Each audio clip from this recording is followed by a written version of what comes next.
Okay, great. Yeah, thanks everybody for popping on this panel. Victoria and Lisa have a great chat about investigative journalism and stories that matter. I'll let Victoria intro herself and Lisa, but obviously, if you're not talking, please mute.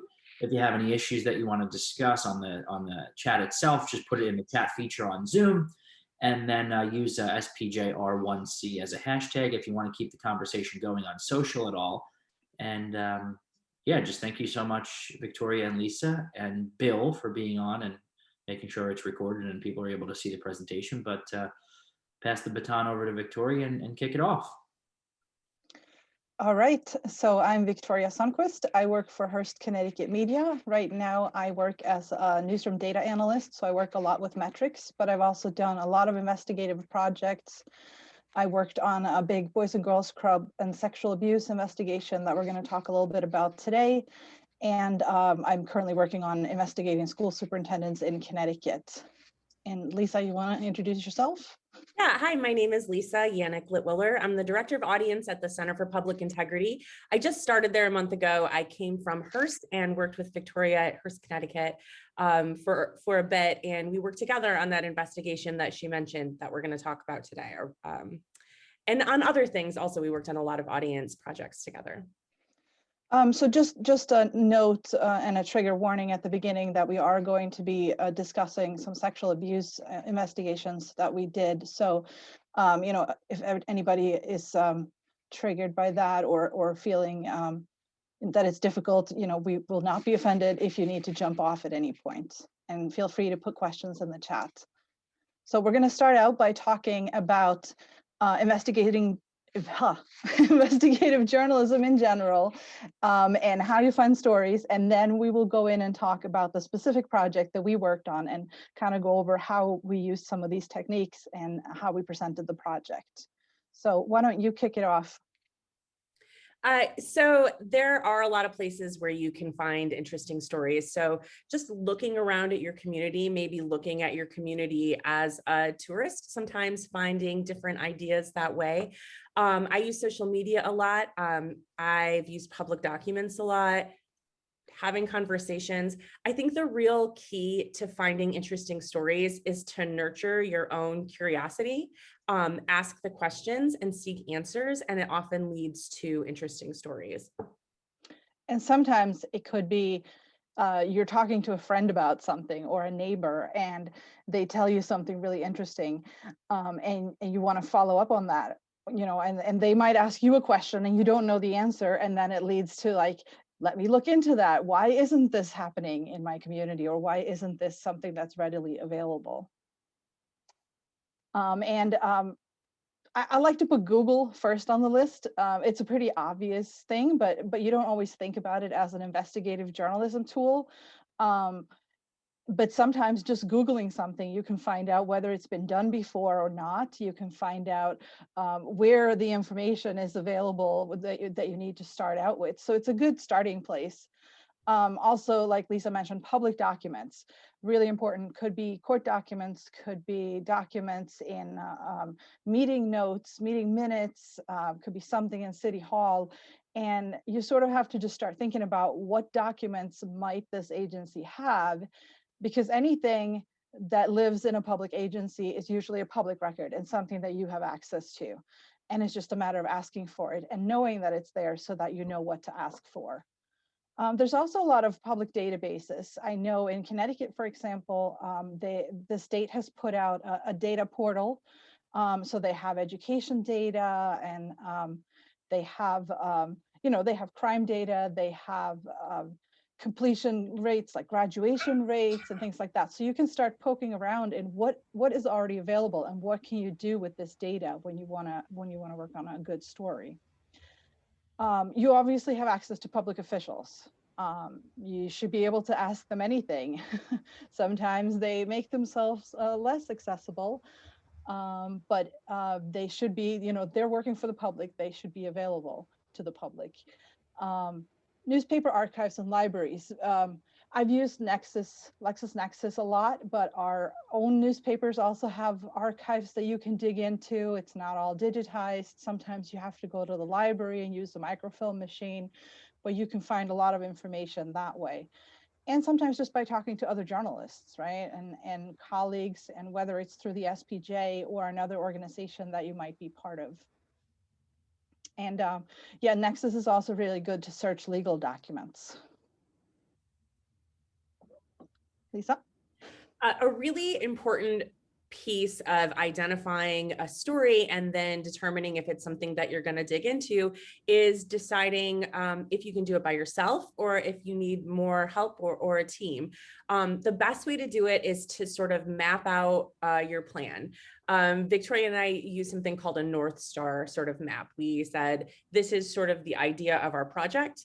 And then we came up with a timeline, questions we needed to answer. But we also needed to identify what other things could be placed on hold or that we could get help from other people to get accomplished so that we could do this important and deeper story. We had to be flexible, and I think that's really true for projects that really matter, stories that really matter. Have an idea of what question you might be answering or what resource you might be building or what problem you might be solving, but maybe you don't know everything and you learn as you go, and you have to be flexible to that. And then also be willing to accept help from maybe your newsroom or your peers or your relatives. When Victoria and I talk about the Boys and Girls Club project, there are some situations in that project where our team had relatives going to courthouses for us to gather documents, and that was something that really helped us out, and we needed to be able to accept that help. Yeah, and I think in terms of putting things on hold, everybody has a lot of work to do, right? Most of the time when you're trying to get through the day, you have to file daily stories for your publication. You might have other stories you have to do for the weekend. So if you're taking on a big project, you really want to make sure that you have a timeline and that you set aside the time. So you want to talk to your editor and your advisor if you're at a university, like what can you put on hold, or what should your timeline be in order to get this done? Because if you don't do some of those things, then you're kind of setting yourself up to fail, because it's very easy to just say, well, I'll work on that tomorrow, or I'll work on that next week. This is too much to tackle in one day.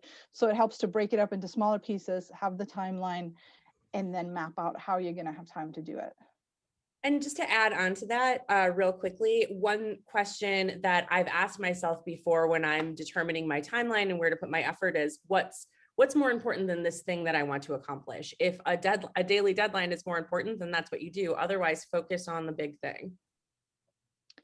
And in terms of choosing what to work on, obviously you start with something that's interesting to you and you're asking questions that you want answered, but you want to think about things like, who is impacted by this? And how many people are impacted by this? Is it just something that affects a very, very small number of the population? Well, then is it still worth doing a story, or would it be better to find something that is affecting a large number of the population? Sometimes the number isn't the significant part, because it could be a really, really interesting story, even though it's just affecting a small number of the population. But then, will my reporting help hold somebody accountable? So in terms of the Boys and Girls Club investigation, you're going to see that has to do with a national organization that's dealing with children, that's supposed to keep children safe. And if you're reporting on some of the things that's not keeping the children safe, what are they going to do about it? What are they already doing? What are they going to do about it now after the information that we found out? And how are they going to improve? And can my reporting help the public make better decisions? Will people who are sending their children to a Boys and Girls Club, for example, be better informed if they know that there were problems at some of the clubs? And can I find and share information that isn't easily accessible to the public? That is sometimes the most crucial part of this, right? We want to be able to provide information that the public can't find anywhere else, that we as journalists have looked at, disseminated, made sense of, and then are able to present to the public.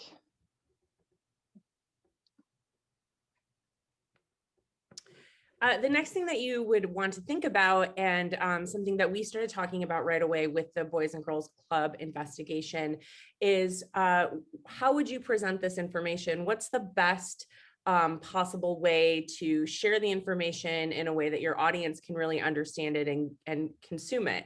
Is it a traditional text story? Are there more things that help tell the story? Photos, maps, graphics. Really, the question is, if you were a reader, what makes the most sense to understand the story? If a reader can clearly understand the work that you've done, it's more likely to have impact. It's more likely to be a piece of journalism that matters.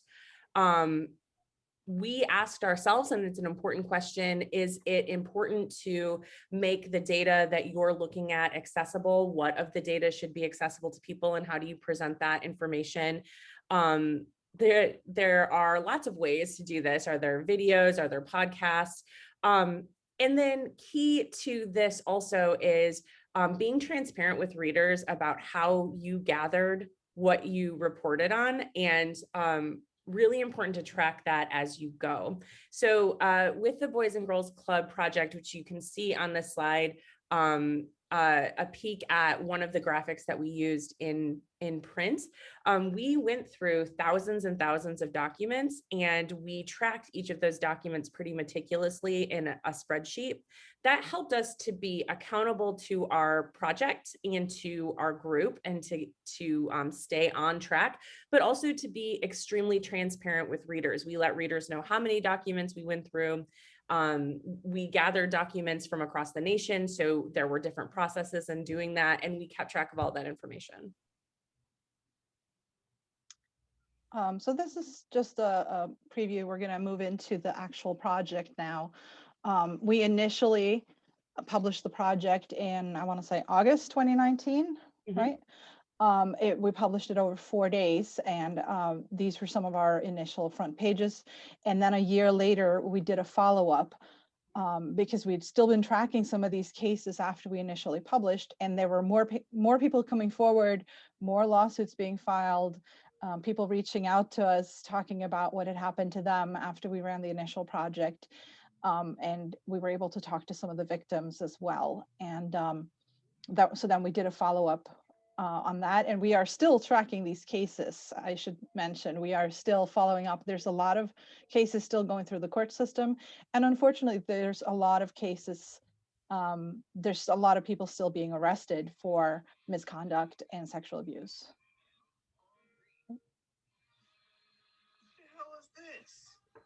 So here a little rundown on what our project actually was.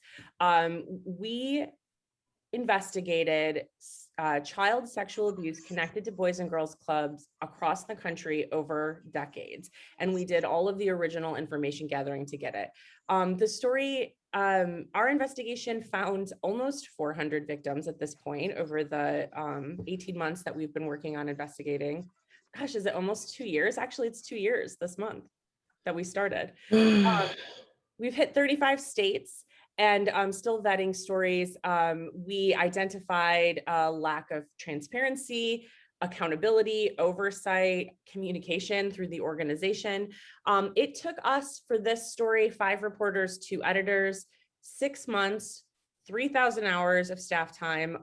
We had a ton of stories. We focused in on some sort of key pieces of information that we uncovered. For example, we found that a significant number of the cases in our first round of investigation were also connected to churches. They were clergy. And so we focused in on that topic and wrote a specific story on that. We also created the only public-facing database of child sexual abuse incidents connected to Boys and Girls Clubs. So a big reason that spurred our investigation is that the Boys and Girls Club doesn't have a list or a database in the way that the Boy Scouts or the Catholic Church organizations have made those lists public facing. The Boys and Girls Club organization doesn't do that. And so we did it. And that lives on our sites as a sort of a map that's interactive and a database. So you could go and find a pin on the map and read about the case. And those are updated as the cases are adjudicated or as things change as well. And when we find new cases, we add them to the database. That's right. So the Boys and Girls Club, and the reason that we chose this organization to look into was that there are one of the largest youth organizations in the country. They have 4,600 affiliate agencies across the country. They're headquartered in Atlanta, and their focus is on serving needy children in a safe environment. And they're really, really particular about highlighting how safe their clubs are. They receive millions of dollars in federal funding, and they have a huge amount of public support from celebrities and public officials. And they told us when we asked them originally, because we had local cases here in Connecticut, and we reached out to them and started asking them about abuse, and they said, we don't track them. You know, if somebody's arrested, it's public information, but we don't have a record that we keep, and we don't control the local affiliates. They do their own thing, right? We're a national organization, but they each do their own thing. And they were sort of putting the blame for any case that happened back on the local clubs. One really important thing about that, two important things, I think. One is because they didn't track it and they didn't have this database, there were situations that we uncovered where a perpetrator was able to go from one club to another club, right? And the second club wasn't able to identify that something had happened at the previous organization. So that was one thing that was really significant. The other thing is that we kind of felt like the national organization saying, well, if someone gets arrested, it's public record, is kind of like baloney, because it took us, a team of journalists, 6 months to get the documents and to dig in and to even figure out how to identify that something had happened. There wasn't a news story. We had to really dig into court documents. And we have the ability and the knowledge on how to obtain public records. So basically what the national organization was saying is that, oh, concerned parents can go to a police department and understand how to file a FOIA and dig into the background there and see if there's anything they should be concerned about. Related to our specific club. Right, related to this situation here. You almost have to know already that there was something happening at that club before you can ask for the information. Right. Which, so that made it really, sorry, but no, I was just going to say, who's going to do that? Who's going to know that? No one's going to know it. And I think that made it really important to us. It really checks some boxes for us on like, this project is worth the effort, because not only does it impact people across the nation, but in particular, a vulnerable population that is maybe doesn't have a lot of representation. So it was very important to make it accessible for us. Is it my turn or yours? It's your turn. No, yes. It's your turn. All right. So the whole project started with an idea. A reporter had a local lawsuit against a local club in Greenwich, Connecticut. And she started digging a little bit and found out that, you know, we had reported on this club in the past, and there were 2 prior lawsuits against this club. So she said, I wonder if this is the only club where this is happening, or is this happening at other clubs across the country? So she did a Google search and she found about 50 cases. And that's when she reached out to an editor and said, I need help. Like, we want to do something on these cases. And the editor said, okay, well, you need to actually dig into each case. You can't report on what other people have reported on. You can't report on what you found on Google, but you can use that as the basis for these cases and start tracking them and request the original documents. So what you see in the photo here, that's our spreadsheet printed out. We used the Google spreadsheet to track every single case. So every time we heard a name or a club where anything might have happened, we put them in the spreadsheet, and we got up to 100 cases. I think now we're up to, you know, more than 200, but many of them tied to the same clubs. And we were able to here input all the information. Have we requested documents? Who should follow up on this case? You know, do we have photos of the people? how many victims are we talking about? And that this was the basis for our entire project. And overall, we sent over 100 FOIA requests across the country, and hundreds of emails to lawyers and PIOs to get mugshots and documents. And like Lisa said, we read through thousands of pages of documents. We were lucky because we were able to get early access to a pilot program through Google, which I now think it's called Pinpoint. It was called something different when we used it, but it enabled us to search PDFs and throw them into a folder in the Google Drive, and it would pick out patterns for us, and it would show like if we had missed something, like this club is mentioned in this document as well, or this is the response from the club and this is what they said, and it's the same as in these other 500 documents. So we vetted every single case that we found out about. We also reached out to every single club that was mentioned in every single case and gave them a chance to comment. And we reached out to every single suspect if we could find their contact information. If they were in prison, we reached out to them in prison. If we could find their home address, we would reach out to them at home. We would try to email them to give everybody a chance to comment. And some of you were in the earlier session on media law, and there was discussions about defamation and things like that. So our lawyers with Hearst were very particular about how, we have to do our due process. You can't just throw out there that somebody is accused of sexual assault without giving them a chance to comment, and being as thorough as we possibly can with these cases. And I would say too, sorry, this is a beautiful picture to me because that spreadsheet helped us to really do some impactful reporting.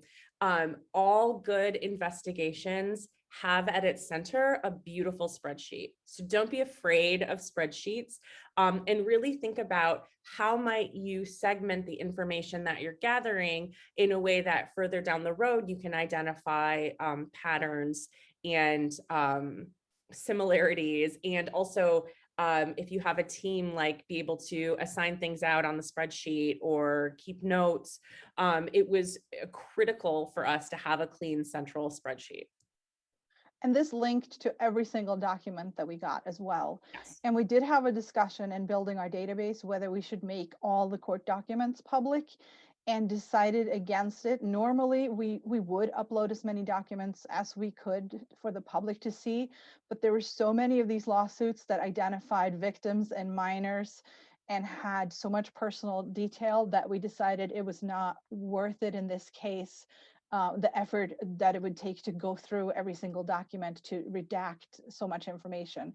And that by just doing a write-up about every single case, that would provide enough information to get to the public to get the information they needed to know. Why don't you explain this one? So Victoria mentioned the Google product that we used called Pinpoint. And I would encourage anybody who's interested in digging through documents or having sort of an organized dashboard for information to see, to test out Pinpoint in general. It also has a great audio translator feature that puts segments of your audio into a document very quickly and includes the snippet of the audio. So if you're a person who records your notes, it's like very easy to get those to transcribe with that tool. So anyway, that's my little Google plug. But we used that product to evaluate the responses we were getting from clubs, because we started getting responses that sounded identical. Safety is our number one protection, or number one priority. Protecting children is our number one priority. And the further we got into our investigation, the more the responses from clubs sounded like an effort from the national organization, as opposed to all the clubs are independent, as the national organization first tried to present it. So we put those responses into Pinpoint, and we found, 16 responses had safety as our number one priority in it. And eventually we were able to, in the second round, create a cool little interactive storytelling tool that sort of showed these pieces of the responses that were so similar from all the clubs. Despite them not being directed by National in any way. Right. They're just all independently saying the same sentence. So when we were discussing how to present the project, we knew we wanted to do the database. That was a big part of it. We were also able to track down a couple of victims, and there's one man here that you see in the photo, Joey Pescatelli, who was willing to meet with us openly and talk to us and be photographed. So we were lucky to have partners in San Francisco, and we could send a photographer from there to meet with him and take some beautiful photos that some of them you'll see throughout this presentation. We also realized that because this is talking about the entire country and the different cases in the various states, a map is a key point to presenting this project and showing where some of the cases are happening, where most of the cases are happening. California was a big state for us, and Florida as well. And part of that is because that's where they have a lot of records available that were available to us and easy to find in the court system. Florida was one of the best states that we worked with because you can just go in and download the entire case off the court system website. And sometimes it wasn't even redacted. So that was a big plus for us. The initial project ran over 4 days in all of our Connecticut papers. And then newspapers in Houston and San Francisco picked up some of the stories as well. And like Lisa mentioned before, a big piece of this was to have an explainer story that talked to our readers about how do we find this information? How did we go through the information? How did we put together this project? And then we added an FAQ online as well, which is quick bullet points of how did we do this? What did we find? And where can people report cases?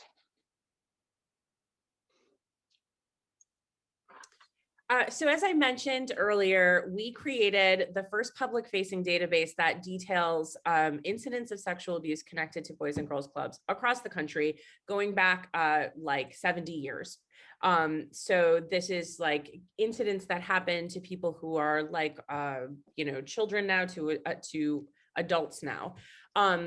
One of the biggest things to evaluate with taking on a bigger project, I think, is what kind of change might your reporting enact? What kind of impact might it have?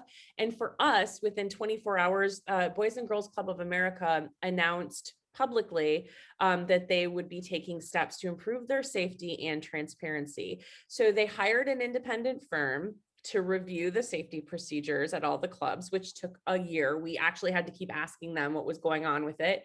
And that's a really important point. Sometimes your investigation doesn't end the day you publish. Sometimes you report on the impact of your story. Sometimes more comes out after the story. Sometimes part of the story afterwards is how you got the information, or maybe even what lawmakers do with what you reported. There are a lot of things that happen afterwards that are all part of the story. They did schedule a safety day and they would not let us attend. And they were right on top of making sure that we didn't attend one in Connecticut too. And the national organization has changed how clubs respond when we ask for comments. So they've become more in a box, sort of controlled messaging. They also put up like posters with an abuse hotline for people who attend the clubs.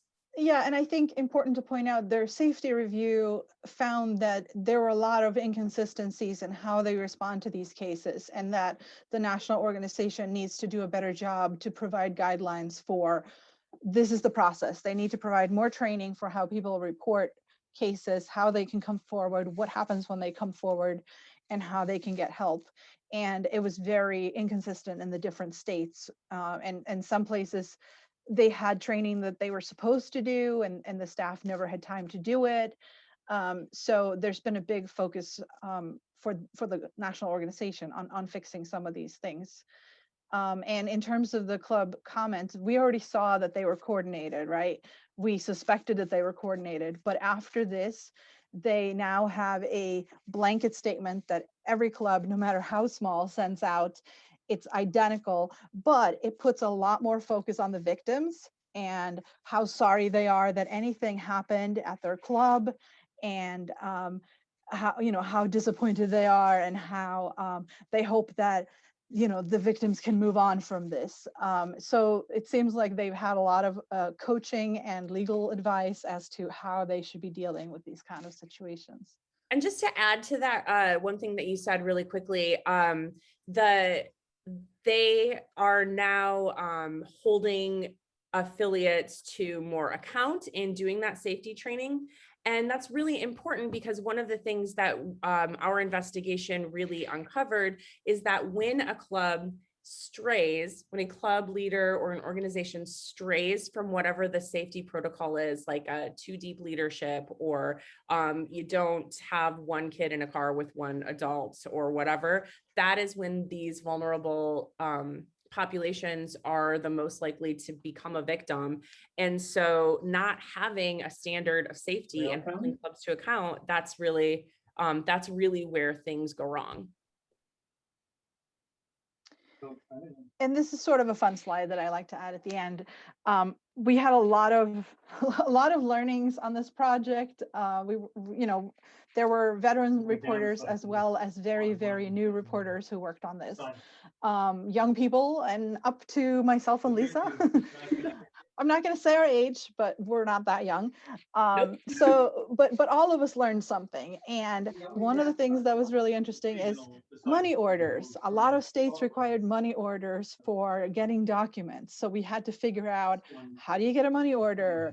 And how do you pay for a money order? How do you get the receipts? These people 60-something people registered, but they're not showing up on these panels. Hi, Bill. We can hear you.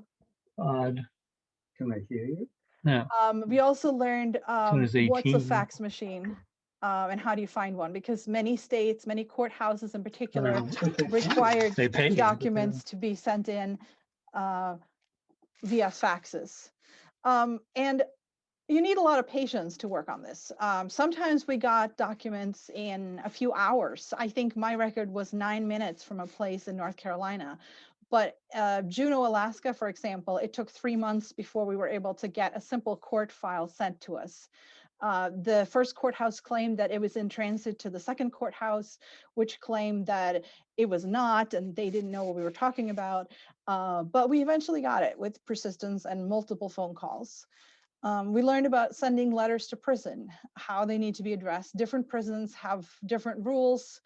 Some of them are standard, like, you know, it has to be, you know, a plain white envelope. You can't send anything but a paper, you know, letter inside the envelope. You can't, you know, put any photos or anything like that. You have to know the inmate's number to send it. But it also varied a little bit whether somebody was in federal prison or a local prison. And we had to track down exactly which prison facility the person was in that we were trying to reach. There's a lot of agencies also that don't know how to use email still. So that was interesting. And a big part of it was a lot of the records we got. I mean, we got thousands of pages. We couldn't use all of those documents. And some of the stuff, when we actually got it, was completely useless.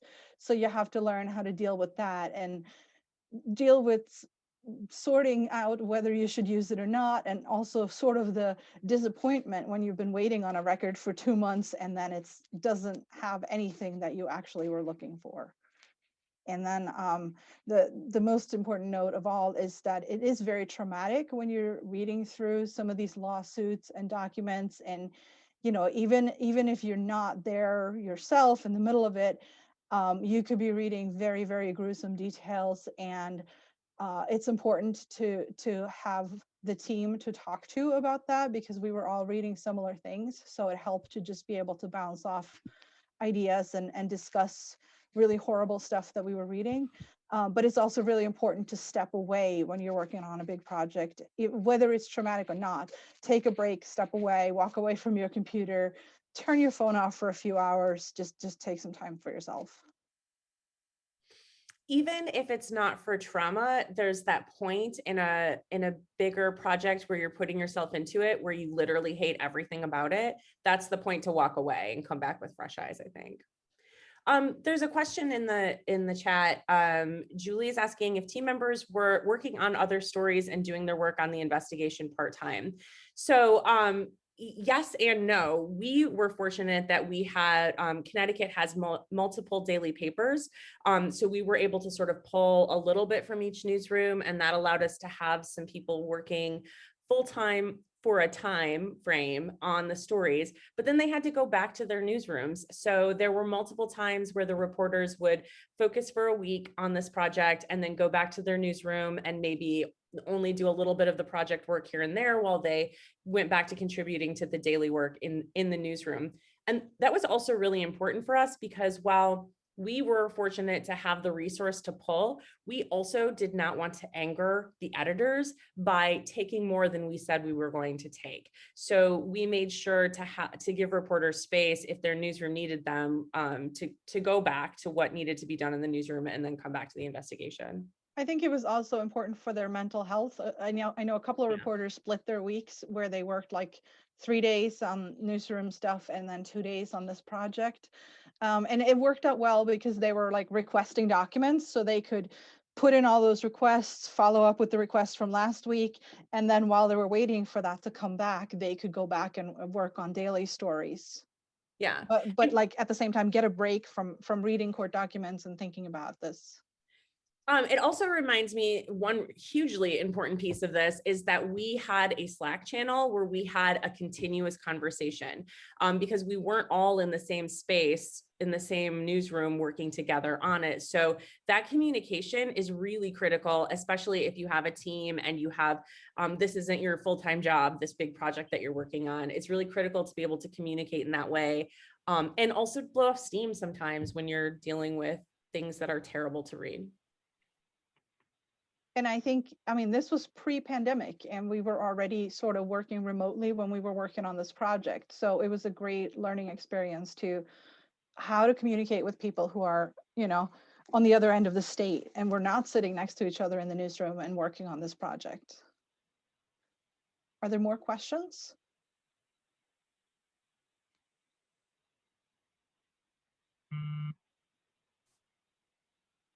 We can, we can take some more questions and you'll see our contact information here, our emails and our Twitter handles. So definitely feel free to reach out to us after this session as well, if you have questions.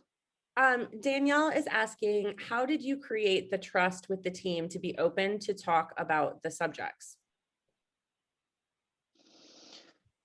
Wow. Well, you were the team leader. Why don't you answer that? Okay. Well, I spent a lot of time listening and checking in with the team. We had a couple of, you know, when you do a group project and there's like a couple moments where there's conflict or maybe somebody feels uncomfortable. Those were moments that I worked really hard to be a listener and maybe try to really pay attention to when somebody needed a break. That is my best advice to creating trust, is to be empathetic to humans and to listen more than you talk. And I think for me, because I was one of the more experienced people on the team, I was trying to give good examples and in terms of when it's okay to speak up, or it's okay to say that I read something in this court document today that made me really upset. And then that made people open up and talk about some of the things that upset them as well that they had read. And it's okay to say that, right? It's okay to say, this is a horrible thing that I was reading and I don't really know how to process that.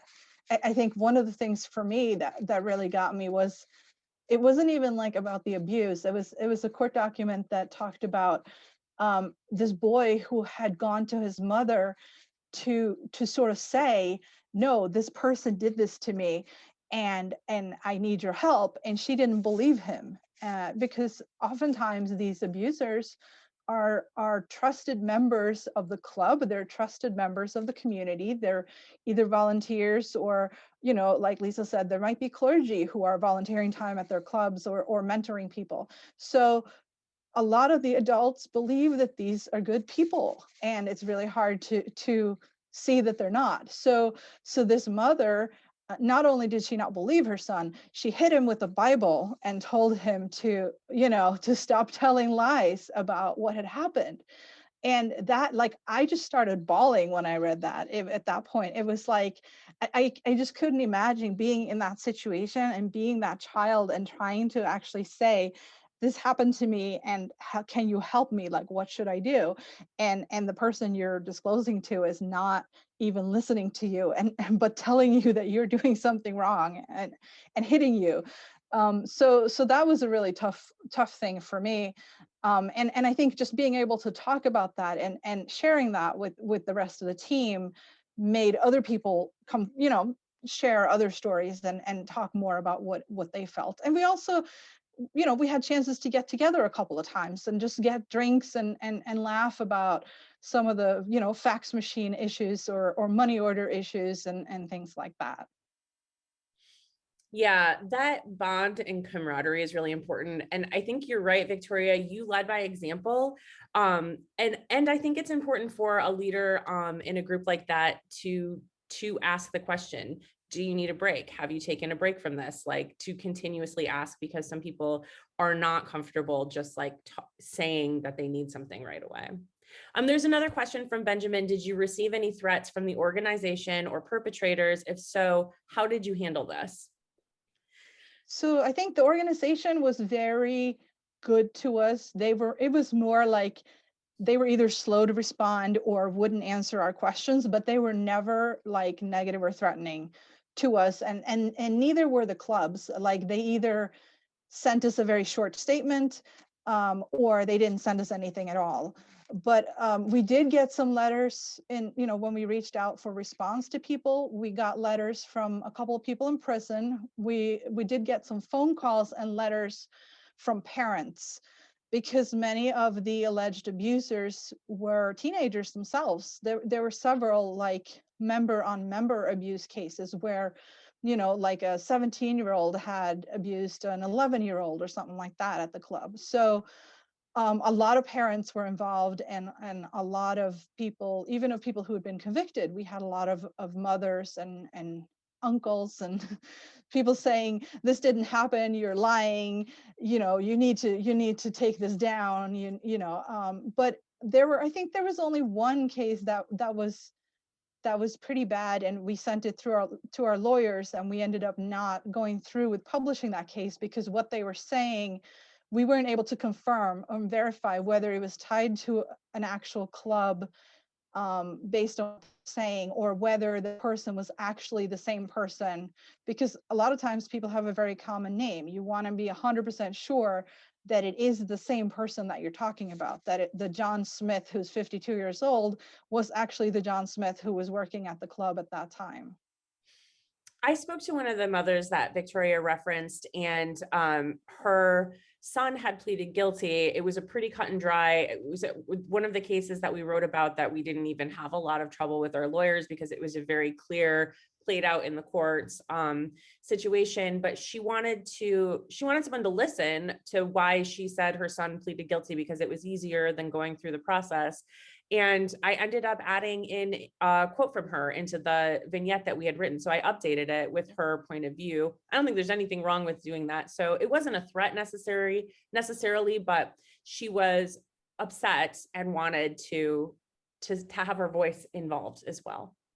And I think that's most of the time what happens. People just want somebody to listen to them. They feel like they were wronged, and they want somebody to hear their side of the story, which is why we do what we do, right? We try to go out of our way to make sure that we get comments from people who are accused of these crimes. Yeah.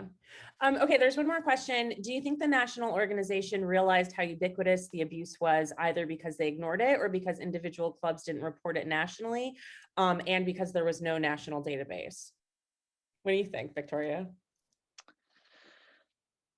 I think they're playing a lot of politics, and it's really hard to know what they knew and didn't know. And so I interviewed with one of the reporters, the representatives from the national organization, and asked the question multiple times, is there a database? How do you keep track? How do you know when these incidents happen? And they repeatedly said that internally, there is a list of names of people who shouldn't be hired at clubs that all clubs have access to. Turns out that's not simple as that. So I feel confident that a national organization knows that these things are happening, but it is it's legally safer to say these are affiliates and we can't keep track of 4,600, clubs in this way. They have to keep track of this themselves. And I think that was why our database was so critical, to really say, like, this is what it is and something probably needs to change. And I think one of the recommendations, or one of the things that the club said, the national organization said they're going to do after the independent review came out, was they've made it stricter so that if you have worked at any club before and are applying for a job somewhere else at another club, the original club basically needs to approve that hire so they can stop it. So if you did something really bad at one club and then go to another club, they don't necessarily have to say what you did, but they can say, no, you cannot hire him back because such and such club said so. And they need to actually ask permission to be before they can hire somebody back. So that is supposed to prevent some of that club jumping that we've seen.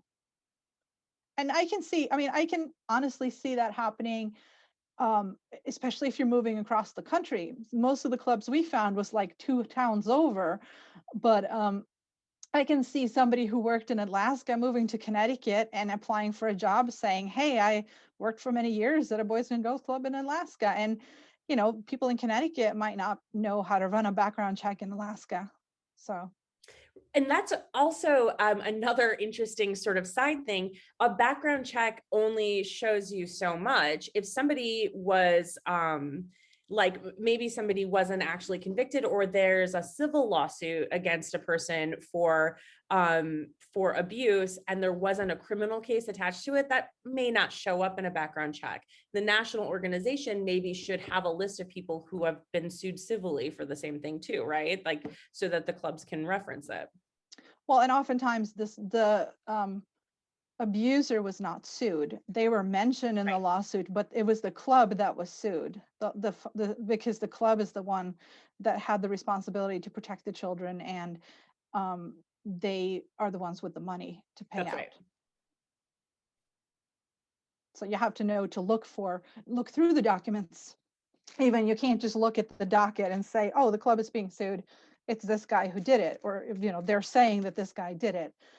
You have to look through the documents and find the name of the alleged perpetrator. So, well, I think that's it, unless we have any more pressing questions. Oh, I saw something pop in. Just a compliment, which I appreciate. Thank you. All right. Well, thank you so much for joining us. There will be another great session coming up. Bill, you want to give more details on that? Yes, thank you both, and nice turnout. We have a 12-minute break, and then at noon, we have Covering Online Extremism with Michael Lowinger and Hampton Stall. So grab a cup of coffee, and we'll get set up and come back by noon. Thank you much.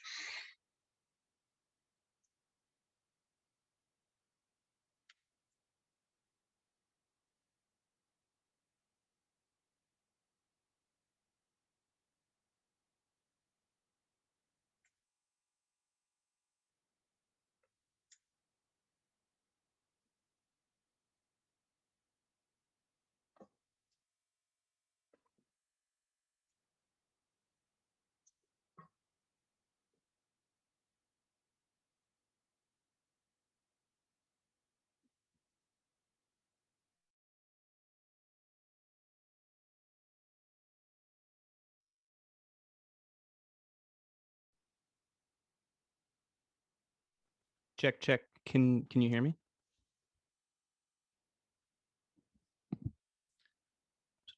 I can hear you. You can hear me? My voice is coming through crystal clear? Yes. Okay, you guys are going to control your own PowerPoint then, right? Yeah, if that's all right with you. Yeah, that's fine. I made you co-host so you could do that. Thank you. Nice to meet you. You too.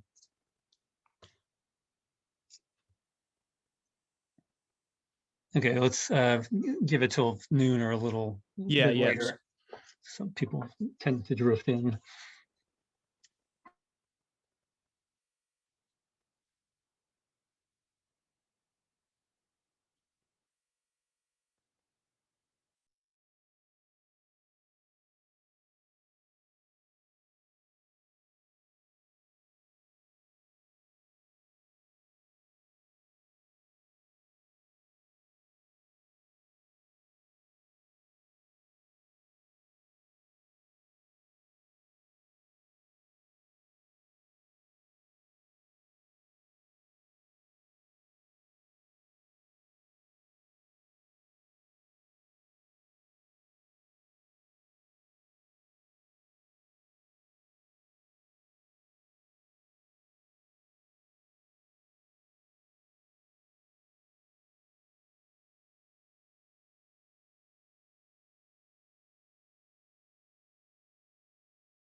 Hello. Hey, how's it going? Hey, pretty good. Sorry, I'm just getting my setup here, sort of. Okay, so Colin, all three of you are co-hosts, and the PowerPoint is being controlled by you folks. So I guess Mike has put it up. That's right. Okay, so you guys are. Let's just give it another 8 or 10 minutes. Cool. Do you mind if I just do a couple quick sound tests? on Do my whatever you end? need to do. All right. Let's see. We have 1 adult and 5 children out here. Can someone in the area please go get them? Is that loud enough? Yeah, that's Yeah. good. Okay. We're good. Might be a then. little. It might be a little too loud. I can handle that. Okay. Definitely improvement from yesterday. Haha. Yes.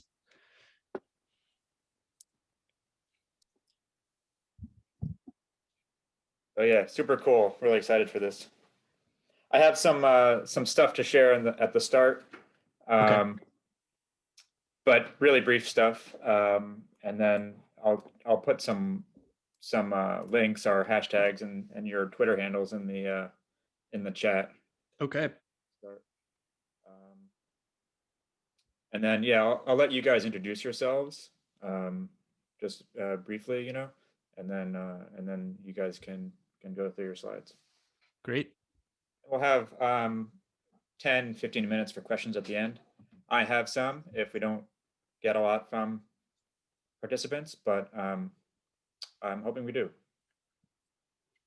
Great. Wonderful. Some people may disappear at 1 to go onto the national feed, and some may not. So if there's interest with this one, even to 1 or beyond, you could keep going. Okay.